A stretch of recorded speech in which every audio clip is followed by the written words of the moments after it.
परीक्षा की दृष्टि से सबसे important question, most important question, कक्षा 11वीं केमिस्ट्री का अध्याय 10 एस ब्लॉक के तत्व, है ना। इसमें मोस्ट इम्पोर्टेंट क्वेश्चन आता है, पिछले साल के पेपर उठा के देखना परीक्षा दिन में हर बार पूछा जाता है, सबसे इम्पोर्टेंट कि विकर्ण संबंध किसे कहते हैं। जल्दी लिखो क्वेश्चन, विकर्ण संबंध किसे कहते हैं, लिखो, है ना। विकर्ण संबंध किसे कहते हैं, विकर्ण संबंध किसे कहते हैं। लिथियम तथा मैग्नीशियम में विकर्ण संबंध समझाइए। पहला क्वेश्चन लिखो, विकर्ण संबंध किसे कहते हैं, लिथियम तथा मैग्नीशियम में विकर्ण संबंध समझाइए, है ना।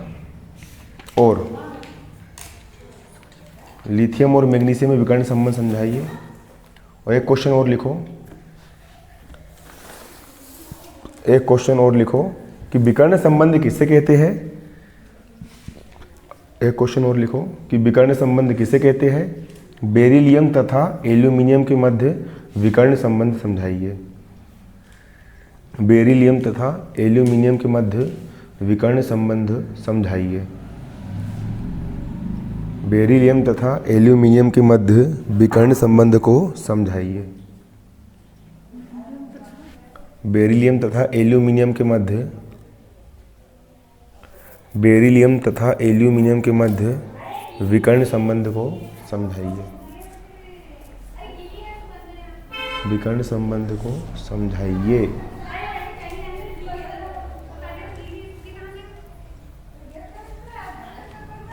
लिख लिए।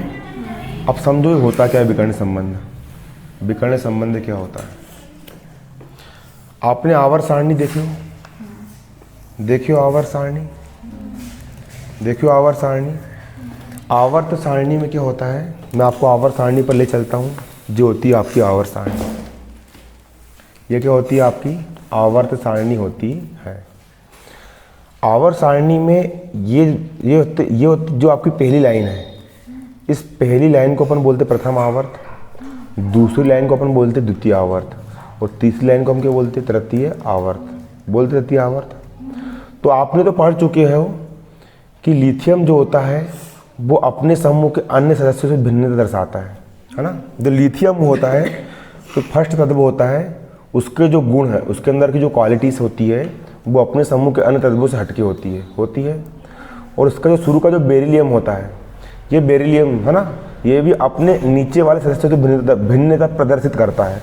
ये बिल्कुल नीचे वालों से हटके होता है। उसी प्रकार ये वाला भी जो होगा वो नीचे के से भिन्नता दर्शाएगा। ये वाला जो अपन पी ब्लॉक के अपना जो अध्याय 11 उसमें अपन पढ़ेंगे अगले अध्याय में, है ना, कि ये वाला जो होता है वो अन्य तत्वों से क्या दर्शाता है, भिन्नता दर्शाता है। कार्बन भी अन्य तत्वों से क्या दर्शाता है, भिन्नता दर्शाता है। नाइट्रोजन भी अन्य तत्वों से क्या दर्शाता है, भिन्नता दर्शाता है। लेकिन ये वाला जो तत्व है वो नीचे वाले तत्वों से क्या दर्शाता है, भिन्न दर्शाता है। लेकिन ये वाला तत्व विकर्ण रूप में, विकर्ण का मतलब होता है ये इस रूप में, इधर से इधर चलने पर ये वाला तत्व विकर्ण रूप में इस तत्व से क्या दर्शाएगा, समानता दर्शाएगा। मतलब बोरान और सिलिकॉन में कैसा पाई जाती है, समानता पाई जाती है। विकर्ण रूप में क्या होता है, संबंधित होता है। इसी को विकर्ण संबंध कहा जाता है।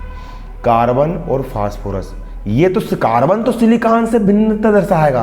कार्बन मतलब कोयला कालो कालो, है ना कि नहीं, और सिलिकॉन मतलब सिलिकॉन, है भिन्नता, है ना कि नहीं। लेकिन कार्बन विकर्ण रूप में फास्फोरस से समानता दर्शाता है।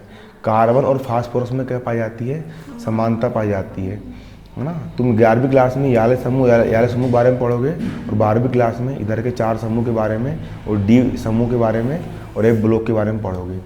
11वीं क्लास में चिंता की बात नहीं, खाली पी समूह है, और कौन सा समूह तुम्हारा, एस समूह है ना, ठीक। नाइट्रोजन जो है वो विकर्ण रूप में किससे समानता दर्शाएगा, सल्फर से समानता दर्शाएगा। ऑक्सीजन जो है विकर्ण रूप में कैल्शियम से क्या दर्शाएगा, समानता दर्शाएगा। और ये फ्लोरीन जो है वो विकर्ण रूप में आर्गन से क्या दर्शाएगा, समानता दर्शाता है। तो विकर्ण रूप में क्या होते हैं, संबंधित होते हैं। उसी प्रकार लिथियम किससे दर्शाएगा? लिथियम और मैग्नीशियम में विकर्ण संबंध लिखिए। अभी लिखे क्वेश्चन कि लिथियम और मैग्नीशियम में किस प्रकार का विकर्ण संबंध पाया जाता है, वो लिखिए।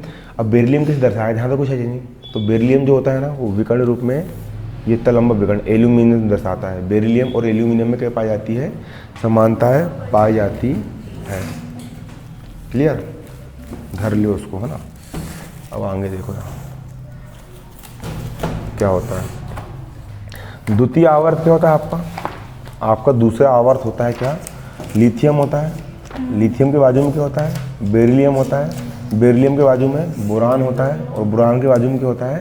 कार्बन होता है। लिथियम के नीचे क्या होता है? सोडियम। बेरिलियम के नीचे क्या होता है? मैग्नीशियम। बोरान के नीचे क्या होता है? एल्यूमिनियम। और कार्बन के नीचे क्या होता है आपका? सिलिकॉन। ये तो इससे भिन्नता दर्शाएगा, लेकिन विकर्ण रूप में लिथियम मैग्नीशियम से समानता दर्शाता है ना। विकर्ण रूप में बेरियम एल्यूमिनियम से समानता दर्शाता है। विकर्ण रूप में बोरान सिलिकॉन से क्या दर्शाता है? समानता प्रदर्शित करता है। क्लियर, है ना। देखो, मेंडलीफ के अनुसार आवर्त तालिका के एक ही समूह के तत्वों के गुण में समानता रखते हैं। आवर्त सारणी में जो एक ही समूह है, मतलब लिथियम सोडियम पोटेशियम, इसके नीचे जितने भी जो तत्व आते हैं ना, ये सभी के सभी तत्व एक ही समूह के तत्व आपस में समानता तो रखते हैं। रखते समानता, तभी तो इनको अपने समूह नाम दिए है। क्या रखते हैं? समानता रखते हैं। Lithium sodium potassium rubidium caesium francium, है ना। बेरिलियम मैग्नीशियम कैल्शियम, है ना। जितने भी जो होते हैं ये सभी एक दूसरे से क्या रखते हैं? समानता तो रखते समानता, परंतु आवर्त तालिका के द्वितीय आवर्त के तत्व, आवर्त समूह के द्वितीय आवर्त के तत्व, आवर्त तालिका के पीरियोडिक टेबल के द्वितीय आवर्त के तत्व, द्वितीय आवर्त के तत्व, है ना।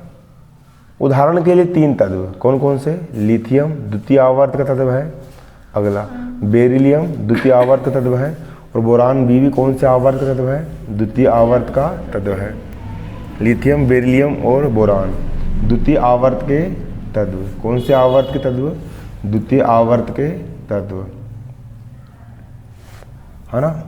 तृतीय आवर्त के तत्वों के साथ, तृतीय आवर्त के तत्वों के साथ, तृतीय आवर्त के तत्वों के साथ, है ना। और अपने से एक आगे वाले तत्व के साथ। अब ये जो बेरिलियम की बात करेंगे तो इससे तृतीय आवर्त में एक आगे वाला तत्व। बोरान की बात करेंगे तो बोरान के तृतीय आवर्त से एक आगे वाले तत्व। अपने से एक आगे वाले तत्व के समूह के 3 तत्व क्रमशः मैग्नीशियम एल्यूमिनियम और सिलिकॉन। मैग्नीशियम एल्यूमिनियम और सिलिकॉन से भी गुणों में क्या दर्शाते हैं? समानता दर्शाते हैं। दर्शा रहा समानता। द्वितीय आवर्त के तत्व लिथियम बेरिलियम और बोरान, तृतीय आवर्त के अपने से अगले तत्व, तृतीय आवर्त के अपने से अगले तत्व, तृतीय आवर्त के अपने से अगले तत्व मैग्नीशियम एल्यूमिनियम और सिलिकॉन से गुणों में क्या दर्शाते हैं? समानता दर्शाते हैं। दर्शा रहा समानता, ये पूरा लिखना है पूरा, है ना। तत्वों का यह लक्षण क्या कहलाता है? विकर्ण संबंध कहलाता है। क्या कहलाता है? तत्वों का यह लक्षण विकर्ण संबंध कहलाता है। ये होगी विकर्ण संबंध की परिभाषा। क्लियर?